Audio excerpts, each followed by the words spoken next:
حضور سید عالم صلی اللہ علیہ وسلم کی امت بہترین امت. کون سی بہترین امت؟ جس کو کہا گیا کہ تم نے سود نہیں کھانا، تم نے حرام نہیں کھانا، تم نے غیروں کا مال نہیں کھانا، تم نے جناب یتیموں کا مال نہیں کھانا، تم نے ناجائز طریقے سے مال نہیں کھانا. لیکن وہ امت آج سارے کرتوت کر رہی ہے. پہلی امتیں ایک ایک گناہ کریں. کوئی ہفتے والے دن مچھلیاں کسی کے لیے ممانت آئے تو وہ ہفتے والے دن مچھلیاں پکڑیں، اللہ ان پر عذاب بھیج دے. کسی کی مجھے یہ بتائیں کہ آج جدھر جاؤ اس طرح شہر کی جس طرف نکل جاؤ وہاں بڑے بڑے پوش علاقے ہیں، بڑے بڑے جناب سوسائٹیاں ہیں اور بڑی بڑی دیواریں ہیں اور بڑی بڑی ان کی چیک پوسٹیں ہیں. اندر داخل ہونے سے پہلے اپنی شناخت کروائی جائے. بنی اسرائیل کی ایک قوم جس کے امیروں اور غریبوں کے درمیان جس کے امیروں نے دیوار کھڑی کر دی. بھائی اس قوم کے غریب ادھر رہیں گے اور امیر ادھر رہیں گے.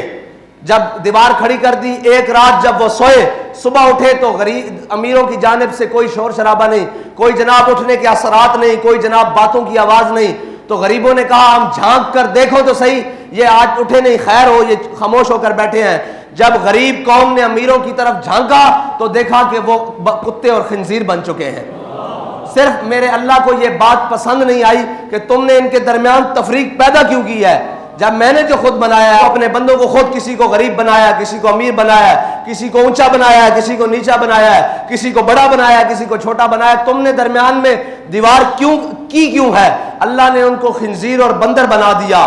لیکن یہ آج ہر طرف یہی تماشا ہے. بنی اسرائیل والے قوم والے سارے گناہ، وہ مولوی ہوں ان میں بھی موجود ہیں جی، وہ پیر ہوں ان میں بھی موجود، وہ مشائخ ہوں ان میں بھی موجود، وہ عوام ہوں ان میں بھی موجود، وہ سیاستدان ہوں، وہ کوئی بھی طبقہ ہے فکر سے تعلق رکھنے والے لوگ ہوں، ان کے اندر وہ سارے گناہ موجود ہوں. لیکن پھر بھی ان کے اوپر عذاب نہیں آتا، نہ ڈڈوؤں کا، نہ ٹڈیوں کا، نہ خون کا، نہ بارشوں کا، نہ طوفانوں کا، نہ سیلاب کا.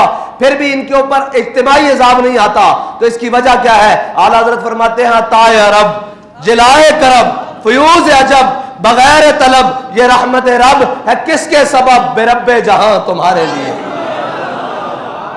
اور جمہوریت کے نام پر اور جناب مفاد عامہ کے نام پر، مفاہمت کے نام پر، وہ جو شخص آیا ہے ہماری وزارت عظمیٰ کے سیٹ پر 10 مہینے 11 مہینے ہوئے ہیں، وہ آیا شخص، وہ کہتا تھا میں اس قوم کو بچانے کے لیے، اس کی معیشت ٹھیک کرنے کے لیے اگر کپڑے بھی اپنے بیچنے پڑے تو وہ بھی جناب بیچ کر ان کی خدمت کروں گا. اس نے کپڑے کیا بیچنے تھے؟ جو فطرت نے لباس دیا ہے، کھال اور ماس اور گوشت، اس نے وہ بھی نوچنا شروع کر دیا ہے قوم کا. اور کبھی بھی فلاح نہیں پا سکتی قوم، یہ بات پکی ہے. اور یہ کہتے تھے حساب ڈار آئے گا. میں نے کہا تھا تمہاری معیشت درست نہیں ہو سکتی کیونکہ تم نے ناموس رسالت پر مداہنت کی ہے، تم نے ختم نبوت پر مداہنت کی ہے، اور جو تیرے در سے یار پھرتے ہیں وہ در بدر یوں ہی خار پھرتے ہیں. ہاں پھر رہے ہو کہ نہیں در بدر خار؟ ہاں تو آیا نظرتے کیوں بد نصیبہ. ہاں تسی آ جاندے تواڈے کول موقع سی. بابا جی فرماتے ہیں زندگی چ ایک ویڑا اے آندا کہ بندے نو یا ادھر دا فیصلہ کرنا پیندا یا ادھر دا فیصلہ کرنا پیندا. کاش کہ تسی سارے رسول اللہ دے در دا فیصلہ کر لیندے. اج تک تانوں سارے کہہ رہے ہیں تسی ڈیفالٹ بھی ہو چکے ہو، تسی جناب منگتے بھی ہو، تواڈے کول ملک بھی نہیں چل رہا. کہنے جی آپ کہتے ہیں جناب سود کو ختم کرنے والی بات، اور آپ کہتے ہیں جناب یہ کوئی ٹھیک بات ہے کہ جناب آپ کہتے ہیں ہم سود نہیں دیں گے. میں نے کہا یہ ٹھیک ہے کہ دنیا کے آگے جھولیاں پھیلا کر پھرو، اور یہ ٹھیک ہے کہ دنیا کے آگے دامن پھیلا کر پھرو، اور تم امداد دینے جاؤ اور اگلے دروازے بند کرنے کہیں لینے نہ آ جائیں، اور تم دنیا کو امداد دینے کی بجائے یہ بیان دو کہ ہم 6 مہینے تک ان سے امداد لیں گے نہیں. ڈوب مرنے کا مقام ہے تمہارے لیے. اور پوری قوم اس کے ساتھ بالکل جناب کھڑے ہیں جی، ہم جمہوریت کے ساتھ کھڑے ہیں. اور بھائی جمہوریت جب سارے غریب مار دے گی تب جمہوریت سے جان چھڑائی جائے گی. آؤ آج بھی حضور کے دین کی طرف، آج بھی ان عیاشوں کی بدماشیاں بند کرو.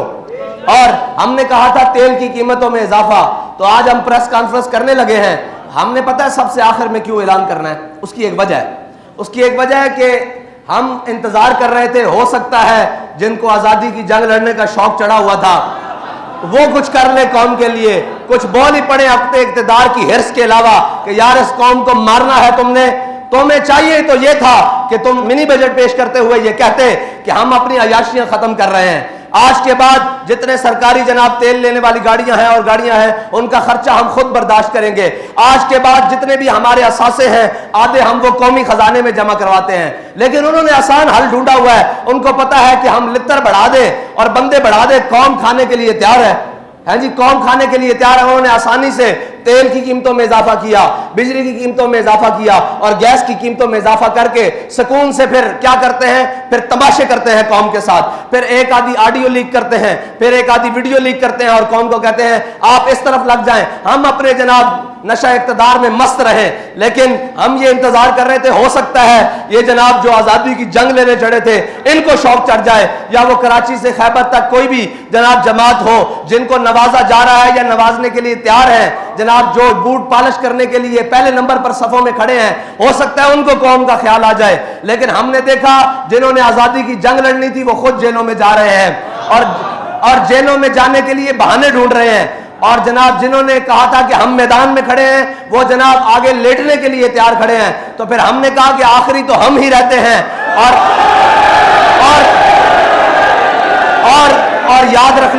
اور یاد رکھنا قوم کی پناہ آخری حضور کا دین ہی ہے. یہ جہاں مرضی پھر لیں آخر وہ دین ہی ہے جو ان کو بچا سکتا ہے, اور وہ دین ہی ہے جو ذات سے بھی مراد ختم کرتا ہے حضرت عمر بن عبدالعزیز کی طرح, رشتہ داروں سے بھی ختم کرتا ہے, تعلق داروں سے بھی ختم کرتا ہے, دوستوں سے بھی ختم کرتا ہے, اور قریبی رفیقوں سے بھی ساری چیزیں ختم کر کے قوم کے خزانے میں جمع کرواتا ہے. اور جناب ان کو نشہ اقتدار نے مست کیا ہوا ہے. لیکن یہ یاد رکھنا تم قوم کے جناب ہر چیز لوٹ چکے ہو, لیکن اب قوم, میں آپ سب سے بھی کہتا ہوں جائیں اور جا کر کہیں. وہ کہتے تھے کہ جناب مولویوں نے روڈ بند کر, ابھی بھی کئی بکواس کریں گے کہ جناب ان مولویوں کو کیا ضرورت پڑی تھی, یہ ایسی بات کریں ایسی بات کریں. بہرحال ان سے تو ہمیں غرض نہیں, کم از کم آپ قوم کے پاس جائیں اور اسے کہیں آپ کس چیز کا انتظار کر رہے ہیں. کہ ابھی ہماری شنید یہ ہے کہ جناب بین الاقوامی ایجنسیاں اور بین الاقوامی ادارے آ رہے ہیں ہمارے ایٹمی پلانٹ کا وزٹ کرنے کے لیے, تو پھر اس کے بعد ہمارے پاس بچا کیا ہے؟ میرے آقا و مولا صلی اللہ, بھائی کچھ بھی نہ ہو غیرت تو اندر موجود ہو. میرے آقا و مولا صلی اللہ علیہ وسلم کی حیات مبارکہ ہمارے لیے مشعل راہ ہے. حضور سید عالم صلی اللہ علیہ وسلم جب ظاہری دنیا سے تشریف لے کر گئے تو یہودی کے ہاں آپ کی زیرہ جو ہے وہ رہن پڑی تھی, لیکن آپ کے گھر میں 9 تلواریں لٹک رہی تھی. ہاں یہ تو ہمارا, لوگ کہتے ہیں پھر جناب یہ ڈیفنس. میں نے کہا بھائی بات سنو, ہم بھوکے بھی رہ لیں گے, ہم ساری باتیں کر لیں گے, لیکن اپنی غیرت کے اوپر سودا نہیں کریں گے.